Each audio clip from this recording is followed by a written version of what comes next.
सामने एक सवाल किया गया है कि जिस्म पर टैटू वगैरह जो बनवाते हैं, छिपकली, सांप, बिच्छू और क्या क्या अजीब व गरीब तरीके के जो है टैटू जिस्म पर बनाए जाते हैं, क्या ये जायज़ है, बना सकते हैं?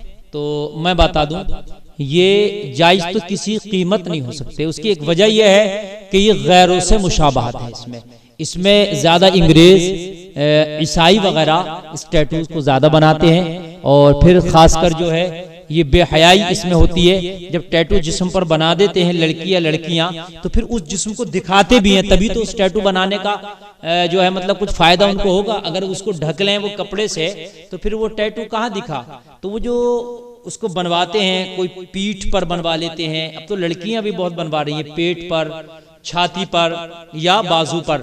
तो ये जायज़ तो किसी कीमत नहीं हो सकता और इसको जो है गैरों से मुशाबहत है और इसलिए भी जायज़ नहीं है ये। और दूसरी एक चीज़ ये है कि अल्लाह ने जो जिस्म आपका बनाया, अल्लाह फरमाता है कि लक़द खलक़नल इंसान फ़ी अहसनी तक़वीम, हमने इंसान को खूबसूरत बनाया है। तो अल्लाह की सनाअत में ये चेंजिंग है, अल्लाह की बनावट में ये चेंजिंग है। और अल्लाह की सनाअत और अल्लाह की बनावट को जो चैलेंज करेगा वो ठीक नहीं हो सकता। लेकिन उसके साइड इफेक्ट बहुत ज़्यादा हैं, उसके बहुत सी चीज़ डॉक्टर्स का और आज की रिसर्च का ये कहना है कि जो लोग टैटूज बनवाते हैं, बनवाने की वजह से ही जिस्म पर कैंसर हो जाता है। कैंसर हो गया, ब्लड कैंसर, तरह तरह के कैंसर, जिल कैंसर जो है हड्डियों में कैंसर तक पहुंच गया, क्योंकि वो जो इस्तेमाल किया जाता है, जो उसमें केमिकल है, वो बहुत खतरनाक होता है।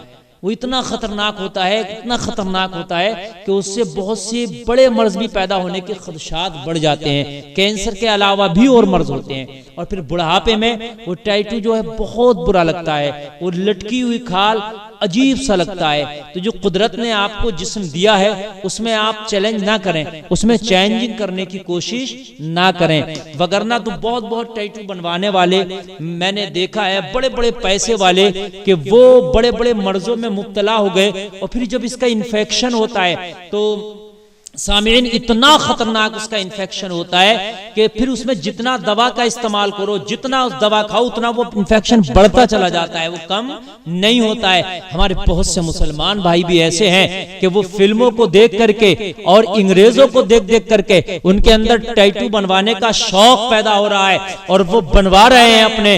अल्लाह अकबर, खुदारा इस काम से बचें, अपने जिस्म पर जुल्म ना करें। ये अपने जिस्म पर जुल्म है। दुनिया के अंदर तो इसकी लानत यह है कि तरह तरह के मूजी इमराज में इंसान मुब्तला हो जाता है इन टैटूज बनवाने से। और फिर मैदाने मैशर में इसका सख्त अजाब यह है कि उनके साथ उठाया जाएगा कि जिनके तरीके पे आपने अमल करके टैटू बनवा के और अपने जिस्म को खुला दुनिया वालों को दिखाते फिरते थे। अब तो बड़ी शर्म आती है कि मर्द तो मर्द, हमारी बेटियां बहनें हमारी जो है इसमें शर्मा नहीं रही है, हया की चादर को उतार के रख दिया है और वो बाजार में जाकर के महंगे से महंगा टैटू अपने जिस्म पर जो है खुदवा रही है, अपने जिस्म पर बनवा रही है और फिर वो जिस्म के हिस्से को खुला छोड़ करके ऐसे ही घूमती है सबके सामने, अपने टैटू की नुमाइश करती फिरती है। अल्लाह अकबर, बहुत सख्त अज़ाब है। उनके उस जिस्म को मैदाने महशर में जहन्नम की आग में जलाया जाएगा। क्या समझते हैं आप? तो इस टैटू बनवाने से बचें, इन खुराफातों से बचें। दुनिया में भी इसके आदाब हैं, दुनिया में भी जो है इसके इन्फेक्शन और परेशानी और तरह तरह की बीमारियां, और फिर मैदान महशर में उन्हीं के साथ उठाया जाएगा कि जिनकी मोहब्बत में तुमने टैटू बनवाए थे। आप क्या हैं, क्या शोहरत, क्या दौलत, क्या मकबूलियत, आप कितना अच्छा बनवा सकते हैं। एक नाम है मेरे जहन में, वो जो डांसर था, वो बहुत बड़ा डांसर था, दुनिया में उसने बहुत नाम कमाया था, माइकल जैक्सन के नाम से। माइकल जैक्सन इतना बड़ा था कि वो काला था, ब्लैक। उसने कहा नहीं, मैं कुदरत को चैलेंज करूंगा, मुझे ब्लैक बनाया अल्लाह ने, लेकिन मैं व्हाइट होकर दिखाऊंगा और मैं कम से कम 150 साल जी के दिखाऊंगा। उसने ये चैलेंज किया और फिर दुनिया के सामने प्रूफ करने की कोशिश किया। उसने अपनी सर्जरी कराई और ब्लैक से वो व्हाइट हो गया। आप उसका पहले का देखना और बाद का देखना। और उसने क्या हुआ, व्हाइट होकर के प्लास्टिक सर्जरी करा ली, वो भी एक टैटू की किस्म है। सर्जरी भी इसी तरह से होती है, जैसे टैटू बनवाया जाता है, आपकी खाल को, जो खाल का रंग है उसको ग्रीन कर दिया जाता है या तरह तरह के काला या सुर्ख कर दिया जाता है।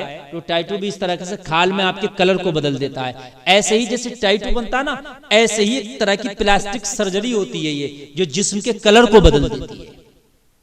और इतनी एहतियात करने वाला बंदा कि खाना जब वो खाता तो 10-10 मरतबा लेबोरेटरी में चेक होके आता, पानी भी पीता तो वो पानी चेक होता तब पीता। डॉक्टर्स की टीम, दर्जनों डॉक्टर उसके साथ चलते, उसको छींक भी आती तो सारे डॉक्टर उसका इलाज और चेकअप करते। एहतियात इतनी के हाथों में ग्लव्स वगैरह दस्ताने पहने रहता था, किसी से मिलता नहीं। अगर कभी किसी से हाथ भी मिलाया तो दस्ताने पहनकर मिलाया। यहां तक उसकी एहतियात, प्रदूषण से बचता था बहुत ज्यादा। उसकी अलग टीम रहती थी जो उसको हर तरीके की सहूलियात मुहैया करती थी। लेकिन मालूम है आपको, जब वो मरा, जब उसका इंतकाल हुआ तो किस मर्ज में हुआ?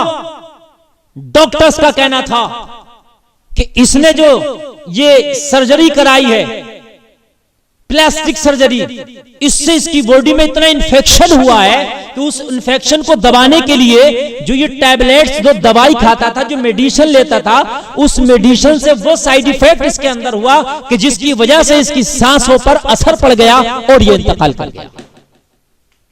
इसकी सांसों पर जो असर पड़ा है वो ज्यादा डोज लेने की खातिर, क्योंकि बहुत बड़ा इन्फेक्शन से बचने के लिए वो डोज लेता था कि उस इन्फेक्शन से मैं बचूं।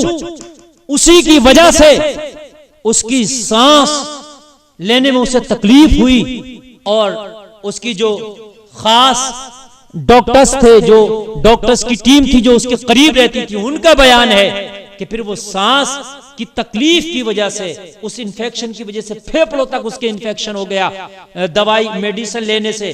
क्योंकि वो प्लास्टिक सर्जरी थी ना, तो वो उसमें इन्फेक्शन ना हो, और इन्फेक्शन भी उससे शुरू हो गया था। उसको दबाने के लिए जो मेडिसिन लिया था उसने फेफड़ों को डैमेज कर दिया था, उसकी वजह से वो सांस ना ले सका और वो मर गया।